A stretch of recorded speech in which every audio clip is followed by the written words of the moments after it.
The Gatherings by Laurie Simons and Terry Starenberg. Act 1. Interior Dennis and Allison's Brooklyn apartment. Morning, 2040.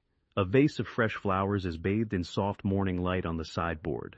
Dennis, 46, black, intellectual, yanks open a stubborn drawer. His long dark fingers pull out a weathered cardboard box.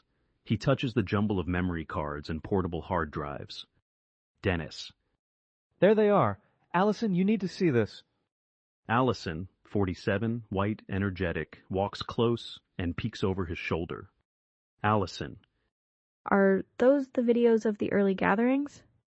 Yep, and this one. This has the interview. You're in it. Looks at her, admiring.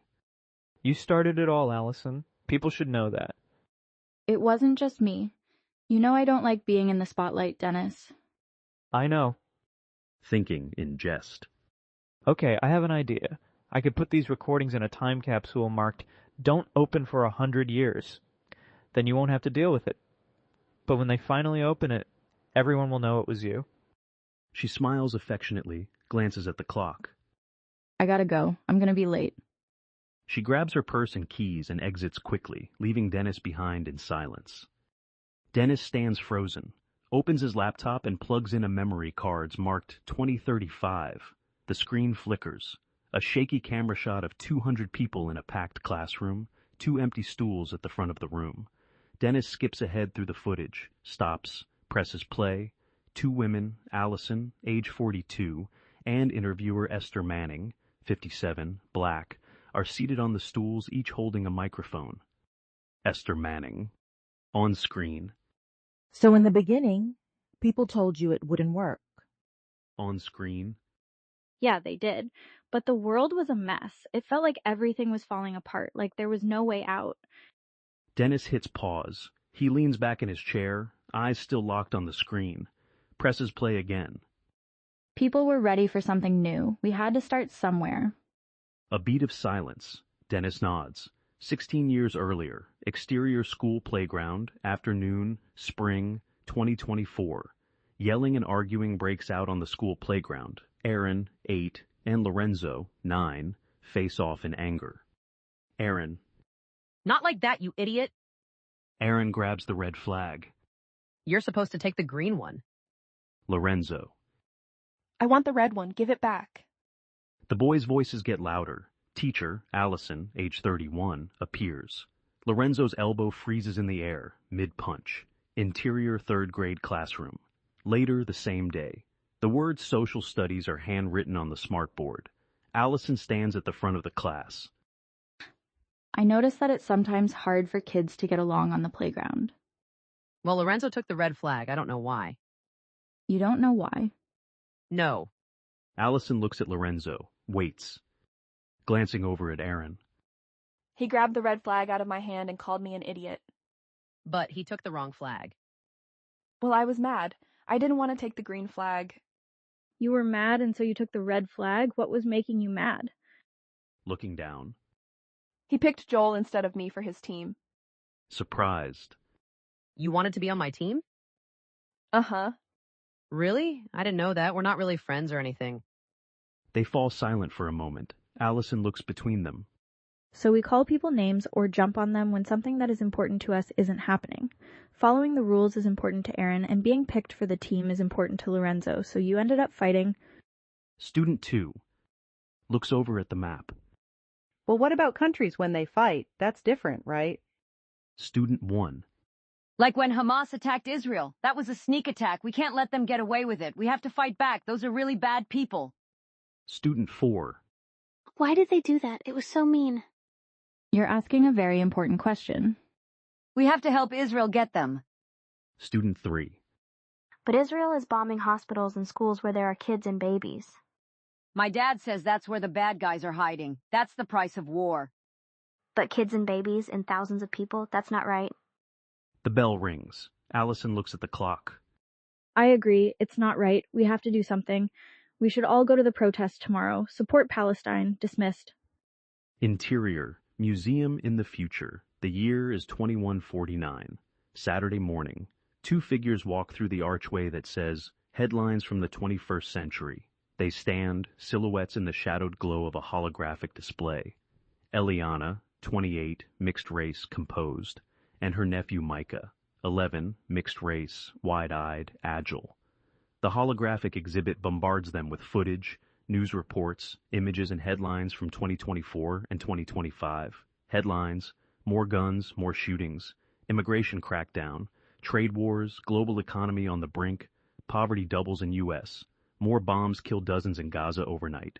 Images and videos: a woman is taken from the street and put in black vehicle. Men in chains, heads shaved, crouch in a prison hallway.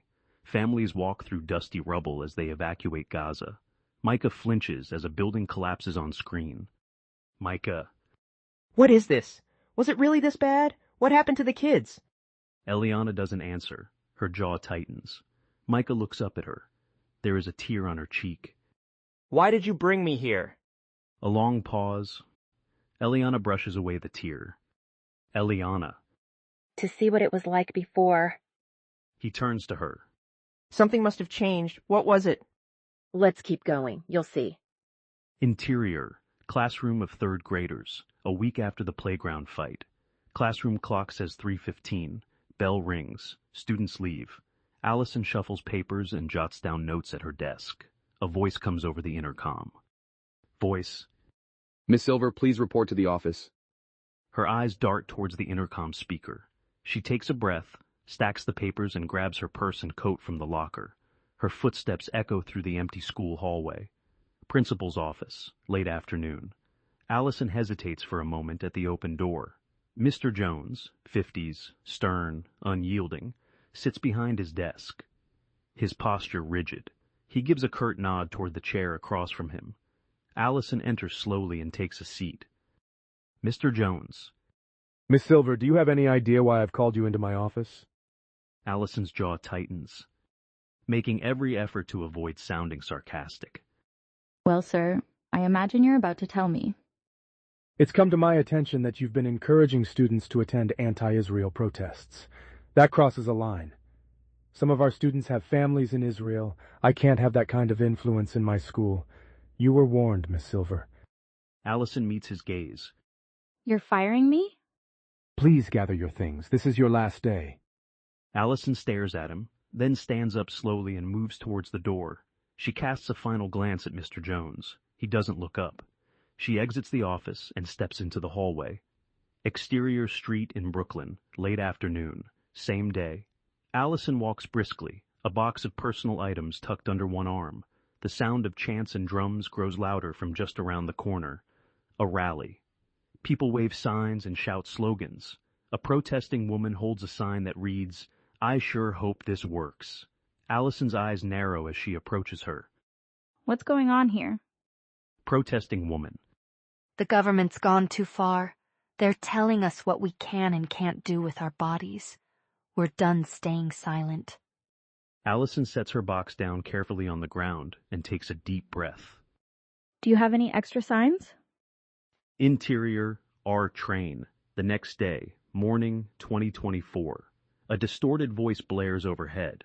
Please stand clear of the closing doors. Next stop, Times Square. Allison holds on tightly as the train jerks forward. Moments later, the train screeches to a halt. Allison dashes up the stairs into the chaotic sounds of the street, glancing up at buildings towering above her. New York City.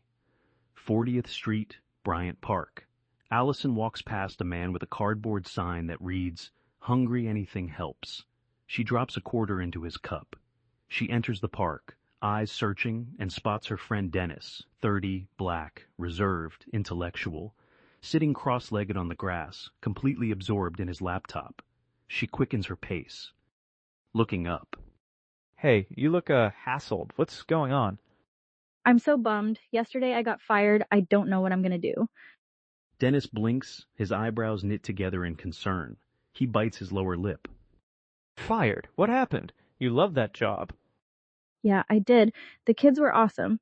But honestly, it was hard to keep my mouth shut about how we should be solving problems instead of going to war. You're such a maverick.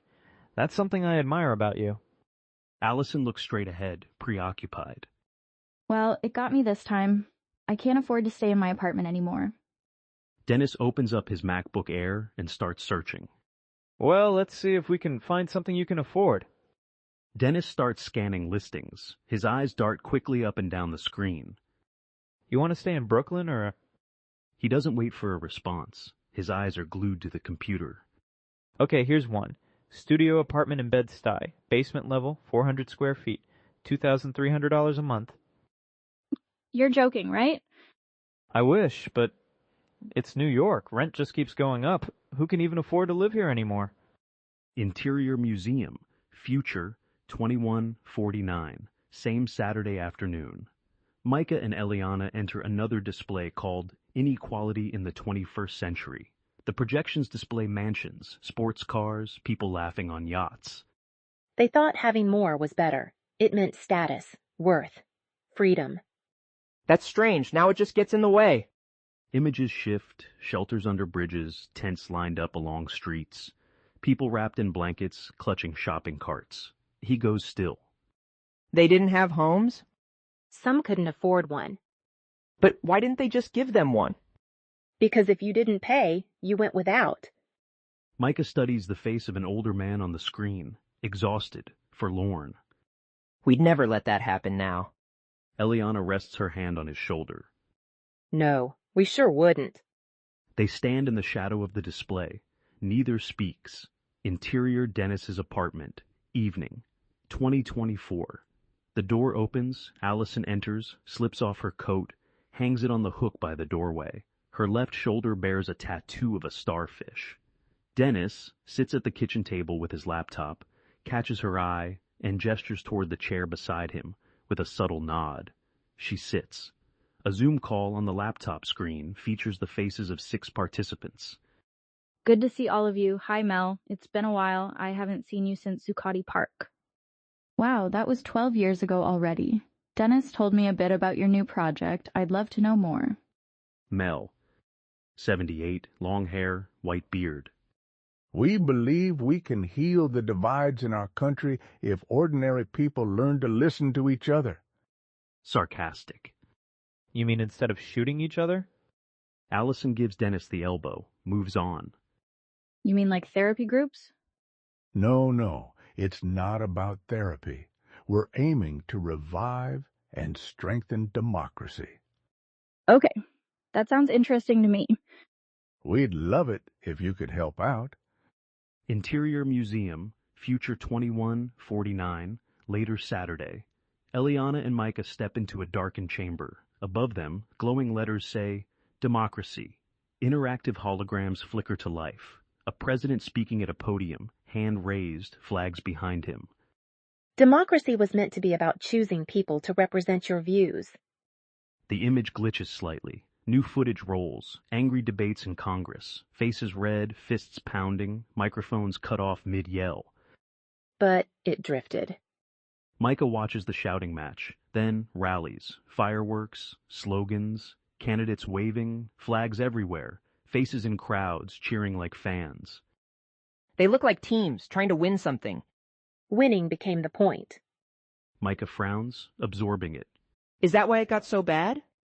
Arguing and debates continue on the screen. There were so many things getting in the way of solving problems that the problems kept getting worse. It's not about winning now. We're always solving problems. Now we are. Back then, there was something else getting in their way.